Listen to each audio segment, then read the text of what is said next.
is the relationship between Islam and Russia.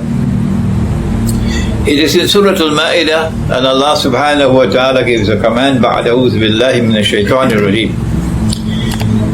يا أيها الذين آمنوا, you who have faith in Allah, لا تتخذوا اليهود والنصارى أولياء. Do not take the Jews and do not take the Christians as your friends and allies. And we have asked time and again, is Allah speaking about all Jews, and is He speaking about all Christians when He prohibits us from maintaining friendly ties with them and being their allies?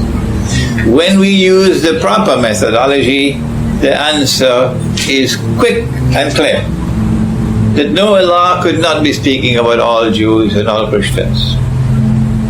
Example, in the same surah, Allah speaks about the Christian people, who in time to come will be the closest of all people to you Muslims in love and in affection. وَلَتَجِدَنَّ أَقْرَبَهُمْ مَوَدَّةً لِلَّذِينَ آمَنُوا الَّذِينَ قَالُوا إِنَّا نَصَارَى. That you will find in time to come that those who will have the greatest love and affection for you Muslims will be those who say, we are Christians.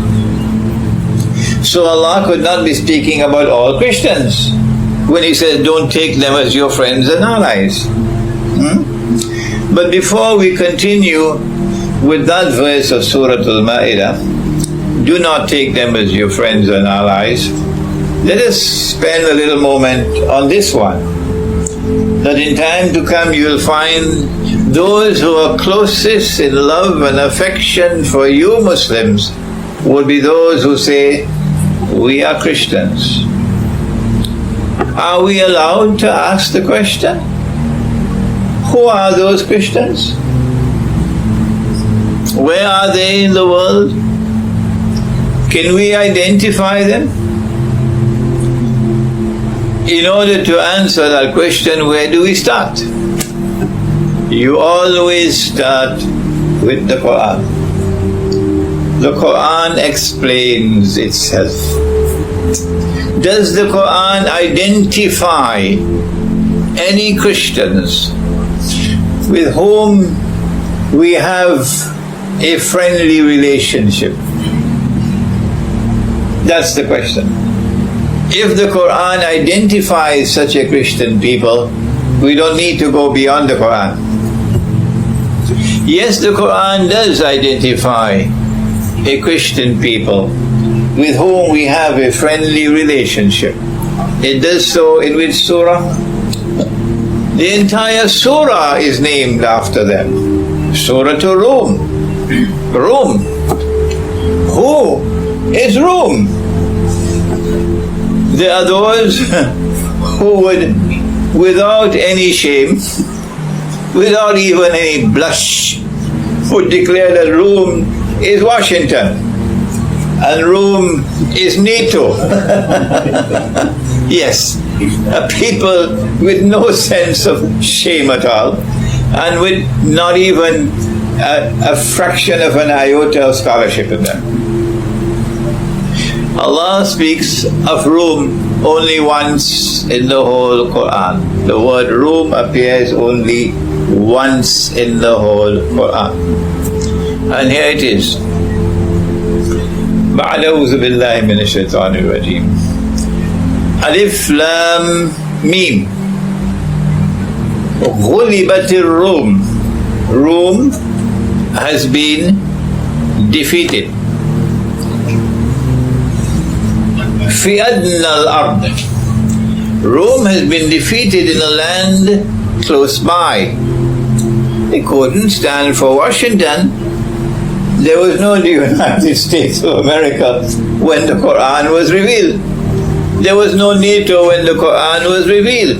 Have they no sense? Rome has been defeated in a land close by. وَهُمْ مِنْ بَعْدِ غَلَبِهِمْ سَيَغْلِبُونَ. But the Quran is prophesying, divine prophecy, that after their defeat, they are going to be victorious. How soon? في بضع سنين, in just a few years, not a long period of time. Did this happen? Yes, it did. Who was it?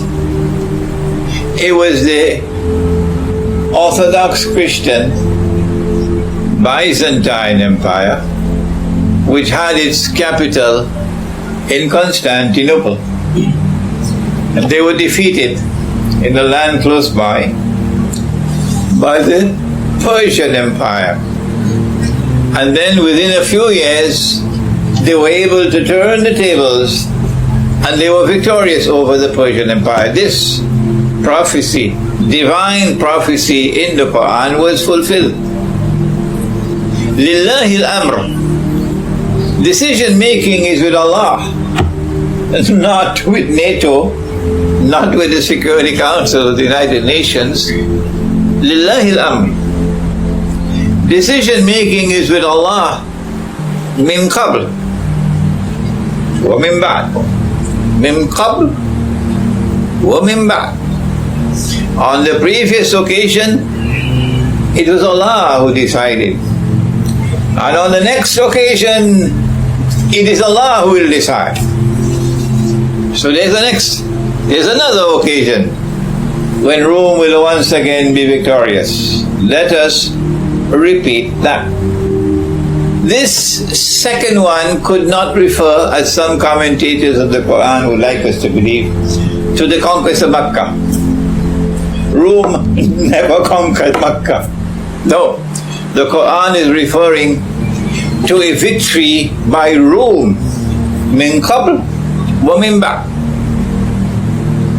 And so there is a previous victory, and then there is a subsequent, another victory which is to come.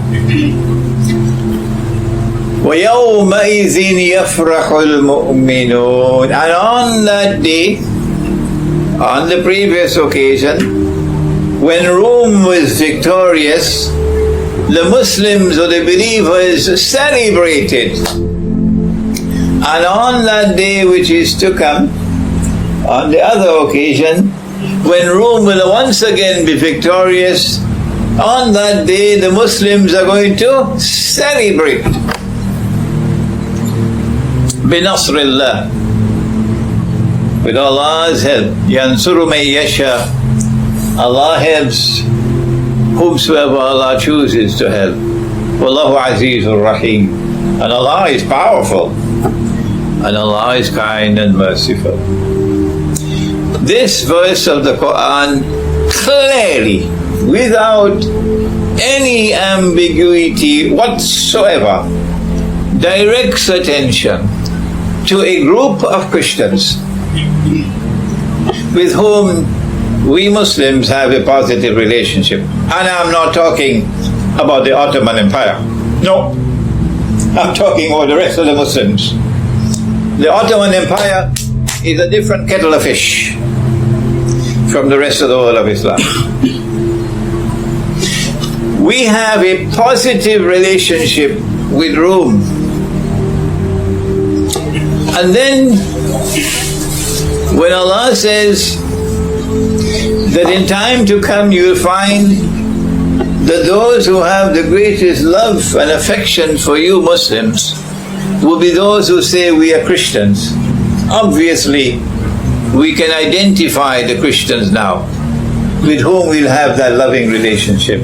The answer is Rome. Is Russia a part of Rome? Whoever says no should buy a one-way ticket to the moon. Go and live there. Don't come back here. Russia is most certainly a part of Rome. Russia is indeed the leader of Rome at this time. When Constantinople was conquered by the Ottomans, then the capital of Rome shifted.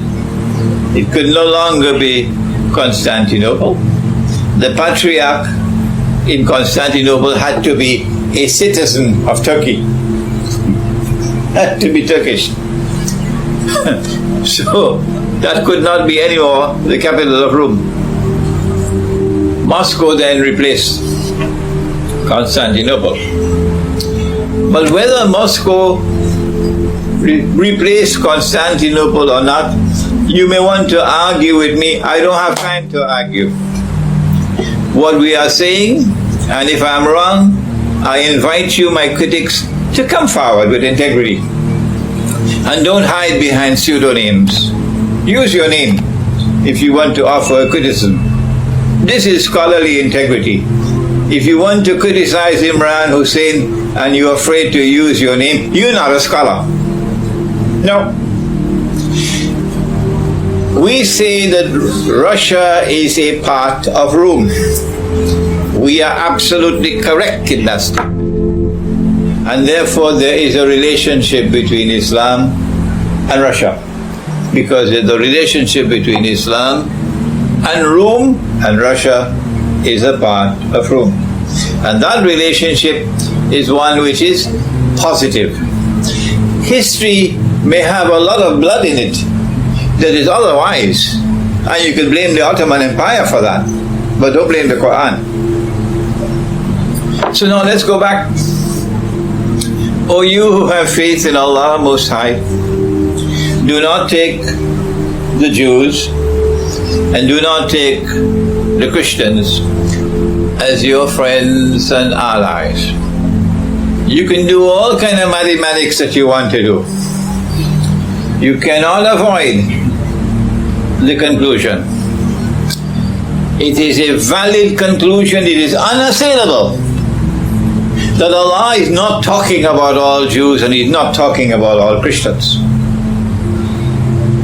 And hence we have the right to ask the following question. Well then, which Jews and which Christians is He talking about? This methodology is unassailable. We know that there have been several efforts to explain this verse of the Quran.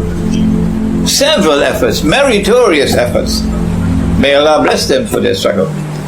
But this methodology that we are using is unassailable. Which Jews and which Christians is Allah speaking about when He says, don't take them as your friends and allies? And we say the answer is there in the words which follow. Ba'aduhum awliya'u ba'd. As plain as daylight. The answer is Ba'aduhum awliya'u ba'd. Allah is saying, do not take such Jews and do not take such Christians as your friends and allies, ba'duhum awliya'u ba'd, who themselves are friends and allies of each other.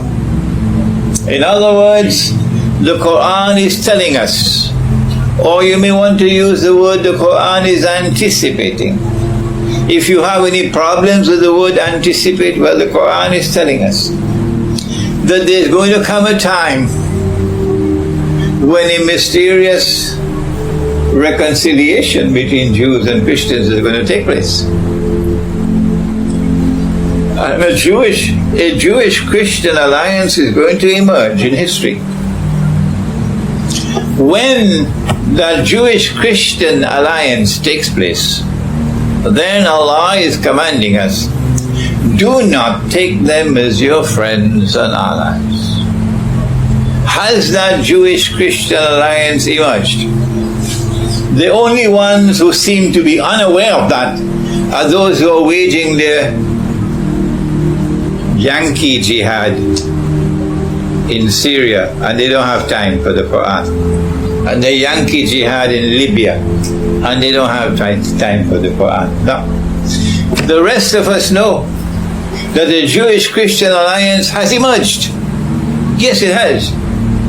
It is the Zionist Jew and the Zionist Christian who have bonded themselves together in a Judeo-Christian Zionist alliance.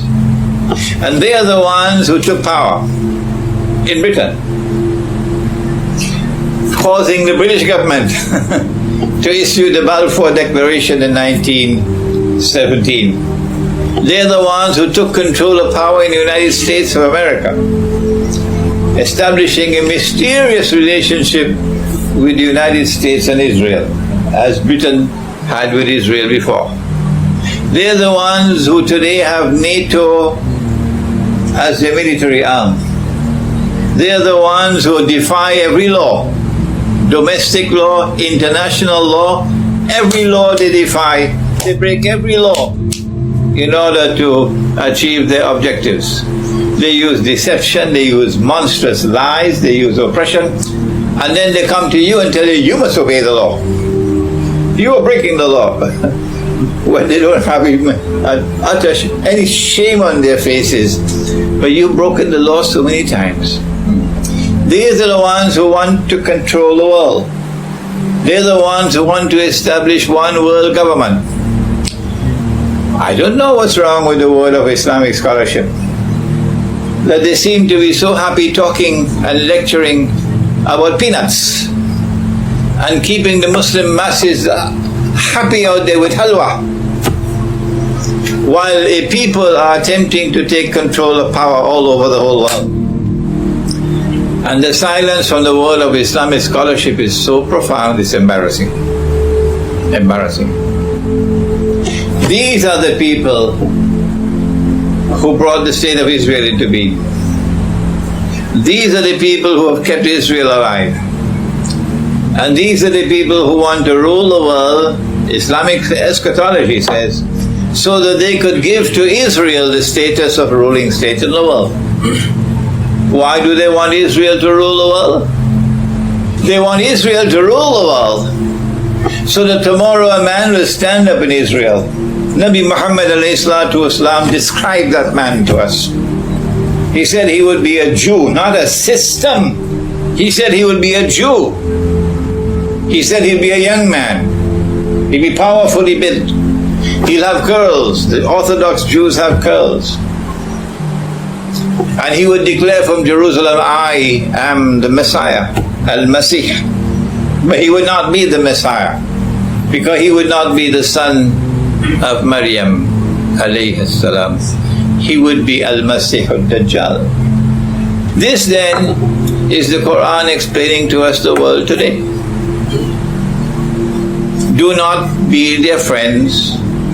Do not be their allies. Is the world of Islamic scholarship aware of this verse in the Quran? Are our learned and distinguished scholars of Islam around the world even aware of this verse in the Quran? That Allah is prohibiting us from maintaining friendly ties and being allies of a Judeo-Christian alliance.